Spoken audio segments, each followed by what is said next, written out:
आज जो मैंने टॉपिक लिया है वो टॉपिक लिया है पार्लियामेंट। पार्लियामेंट के जो 3 अंग होते हैं उसमें से 2 उसके अंगों के बारे में, राज्यसभा और लोकसभा के बारे में डिस्कस करूंगा। इनकी वोटिंग सिस्टम कैसे है, कितने मेंबर होते हैं, इनके बारे में डिस्कस करने में चाह रहा हूं ताकि आप लोग को अच्छे समझ में आए और कोई बच्चा अच्छे से समझ के किसी को बता भी पाए। पार्लियामेंट काम क्या है? देश को चलाना, देश के लिए नए रूल बनाना और रूलों में संशोधन भी करना पार्लियामेंट का काम है। पार्लियामेंट का जो सिस्टम लिया गया है, पार्लियामेंट जो अपनाया गया था, ये लिया गया था ब्रिटेन से। पार्लियामेंट का उल्लेख आपको आर्टिकल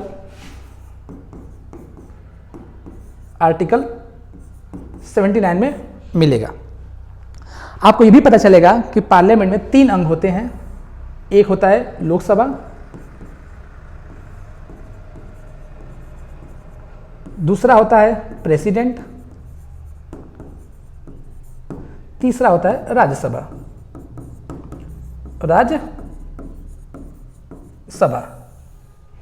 मैंने इसके बारे में आपको डिस्कस पहली वाली वीडियो में कर चुका हूं। आज मैं लोकसभा और राज्यसभा के बारे में डिस्कस करने जा रहा हूं। जो ये राज्यसभा है, राज्यसभा को हम बोलते हैं अपर हाउस। क्या बोलते हैं? Upper house. जो राज्यसभा होता है उसका जो कारपेट होता है वो रेड होता है। हमें लोकसभा और राज्यसभा में डिफरेंस समझना हो तो हम कहेंगे ये जो रेड वाला दिख रहा है ये एक राज्यसभा है और लोकसभा वाला ग्रीन आपको दिखेगा, ये कारपेट दिखेगा आपको। राज्यसभा में जो टोटल मेंबर होते हैं, राज्यसभा में जिसको हम अपर हाउस बोलते हैं, इसमें जो टोटल मेंबर होते हैं, जो टोटल सीट हैं, टोटल सीट वह होती हैं 250। कितनी होती है? 250 सीटें होती हैं हमारी किसमें? राज्यसभा में। राज्यसभा में टोटल जो सीटें होती हैं वो होती, हमने देखा कि 250। बट जो इलेक्शन होता है वो होता है, जो सीटें हैं इलेक्शन की, जितने इलेक्शन होता है वो होती है 245 सीटों पे। 5 सीटें रिजर्व हैं, अभी उन पे इलेक्शन नहीं होता है, सरकार जब चाहे तो करा सकती है। अभी टोटल सीट जो है वो 250 है, जो इलेक्शन होता है 245 सीटों पे इलेक्शन होता है। जो टोटल सीट 250 हुआ, इलेक्शन हुआ आपका 245। अब 245 सीटों को कैसे कैसे डिस्ट्रीब्यूट किया गया है इसको हम समझते हैं। चलिए हम ले रहे हैं राज्यसभा। राज्यसभा, इसका उल्लेख आपको आर्टिकल अनुच्छेद 80 में आपको मिलेगा। राज्यसभा की जो टोटल सीटें हैं, टोटल सीट जो होती है 250 है। इलेक्शन जो होता है वो होता है 245 सीटों पे वोटिंग हो जो होती है वो 245 सीट पे होती है। थोड़ा सा इसको मैं और अच्छे समझाना चाहूँ तो मैं ये बोलूँगा कि हमारे पास कितनी सीटें हैं? 245। इसमें से जो 12 सीट्स हैं, 12 जो सीट हैं उसको नॉमिनेट करती हैं कौन? डायरेक्ट नॉमिनेट करते हैं हमारे देश के प्रेसिडेंट, काउंसिल ऑफ मिनिस्टर की सलाह से। तो जो 12 सीटें हैं इनको नॉमिनेटेड बाय प्रेसिडेंट, किसी सलाह से? काउंसिल ऑफ मिनिस्टर के। तो ये 12 जो सीट होगी वो हमारे देश के प्रेसिडेंट डायरेक्ट नॉमिनेट करती हैं बिना किसी इलेक्शन के। ये जो 12 सीट होंगी वो किस फील्ड से जुड़े होंगे? जो लोग 12 सीट चुनेंगे वो किस सीट से होंगे? तो पहला होगा जो आर्ट्स से होंगे, दूसरा लिटरेचर से होंगे, तीसरा जो हमारा है वो साइंस से होंगे, चौथा जो हमारा है सोशल सर्विस से होंगे। इन चारों से ही 12 मेंबर को चुना जाता है जो इस 4 फील्ड से रहेंगे, जो अपने फील्ड में बहुत अच्छा योगदान दिए हों देश के प्रति। अब आप 12 सीटें निकालोगे तो आपके पास बचेंगे आपको टोटल 233 सीटें बचेंगी। जो 233 सीटें हैं इसको हम दो हिस्से में बांटते हैं। इनका देखिए, पहली बात तो जो अब इन पे डायरेक्ट इलेक्शन होगा। डायरेक्ट क्या होगा? इस पे वोटिंग होगी। आप बोलो डायरेक्ट वोटिंग होगी, डायरेक्ट वोटिंग होगी। जो 233 सीटें हैं इन पर डायरेक्ट क्या हो रही है? वोटिंग हो रही है। अब वोटिंग कौन करेगा? तो वोटिंग करते हैं हमारे, वोटिंग करने का जो दिया गया है वो करेंगे एमएलए करेंगे। कहाँ के? स्टेट्स के एंड यूटी के। जो विधायक होते हैं हर स्टेट्स के और जो केंद्र शासित प्रदेश के, उनके विधायक इस पे डायरेक्ट वोट करते हैं। इन पे जो वोट पड़ता है उसको बोलते हैं बैलेट वोट। बैलेट पेपर से पड़ता है, बैलेट पेपर से वोट पड़ता है। तो इस पे कौन पार्टिसिपेट करता है वोट देने के लिए? एमएलए। अब जो ये 233 सीटें हैं इनको भी डिस्ट्रीब्यूट किया गया है ऐसे 233 ये अब प्लस 12 बाई प्रेसिडेंट। 233 सीटों में जो यूटी है, केंद्र शासित प्रदेश है, वो ले जाता है।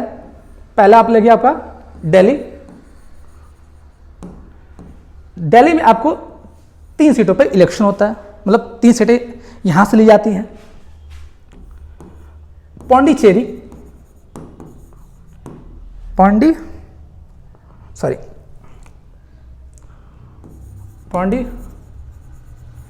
से आपको 4 सीट ली जाएंगी और आपका जम्मू एंड कश्मीर से आपको जो सीटें ली जाएंगी वो आपकी सीटें होंगी 4 यहाँ पे और पौंडीचेरी की सारी एक ही सीटें। तो टोटल जो हमारी 8 सीटें हैं, 8 जो सीट हैं ये यूटी से ली जाती हैं।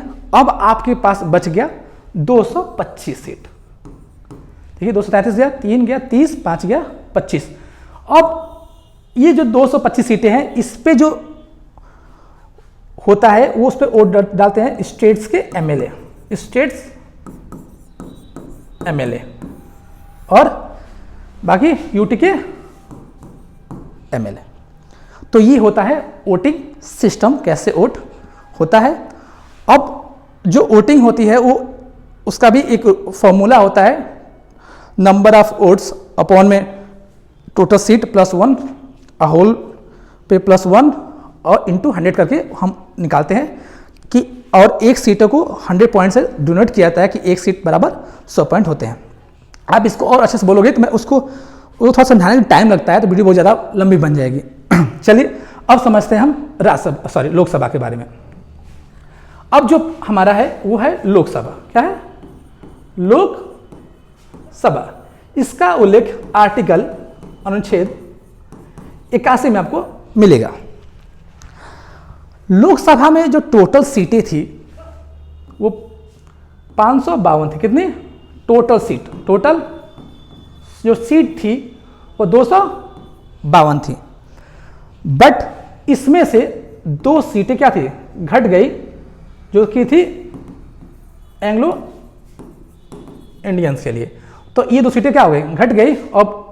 अब जो होता है टोटल सीट है वो 550 है। टोटल सीट 550 है।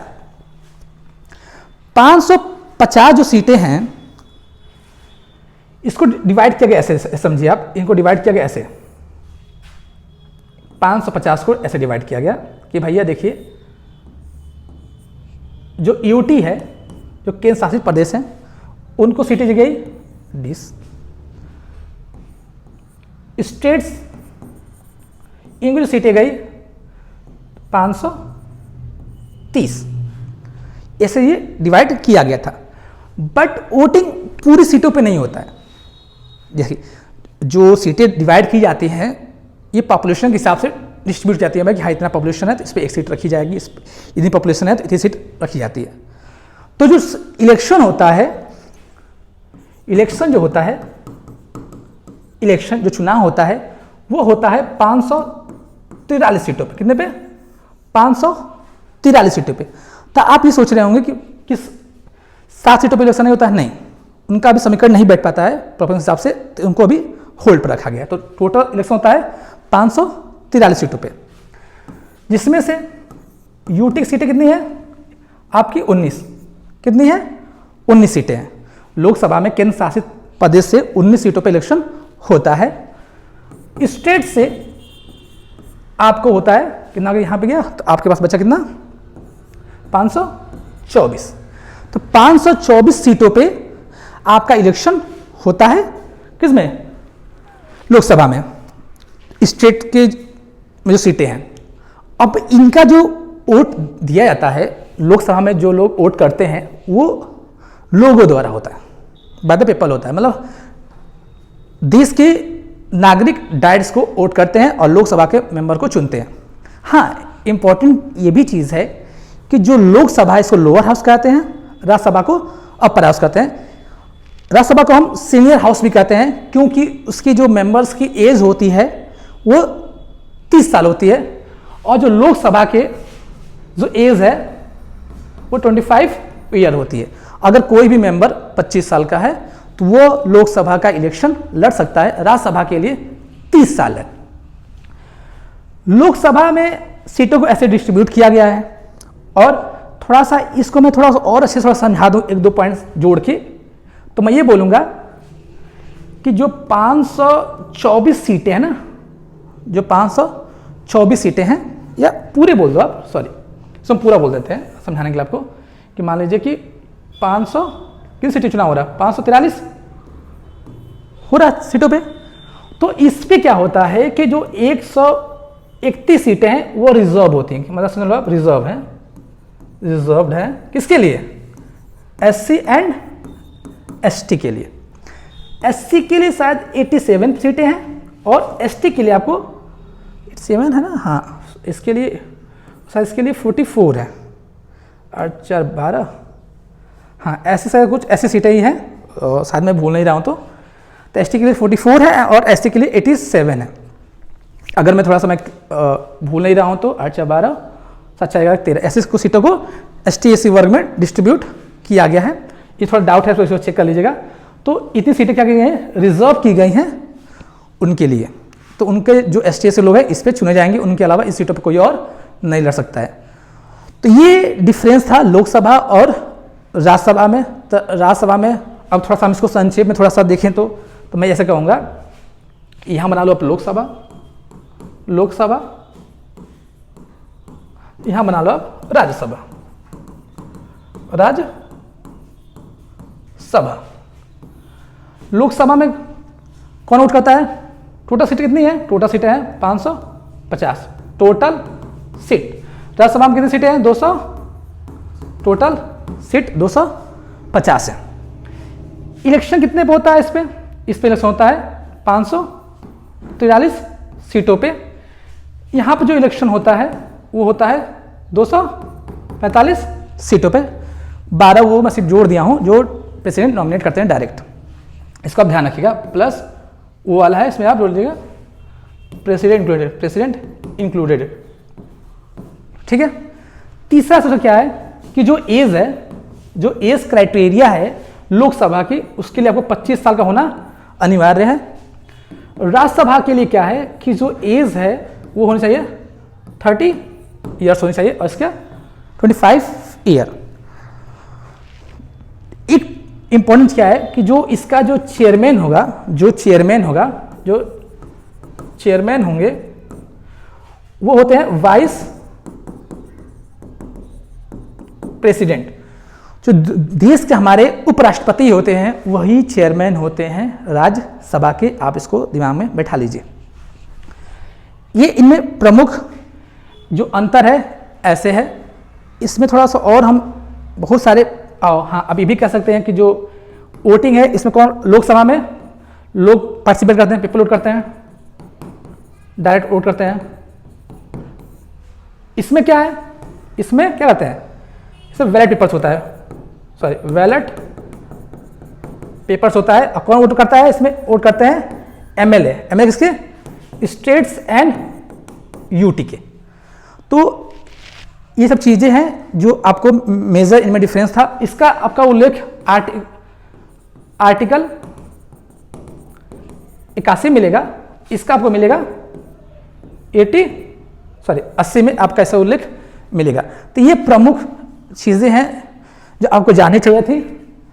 हम और अच्छा प्रयास करेंगे आने वाले समय में कि इस आपको और अच्छे समझाया जाए। तब तक के लिए धन्यवाद। फिर मिलेंगे आपको नेक्स्ट वीडियो के साथ। और जो नेक्स्ट टॉपिक होगा वो होगा, इसके जो तीसरे हैं वो प्रेसिडेंट के बारे में आपको मैं जानकारी दूंगा। धन्यवाद।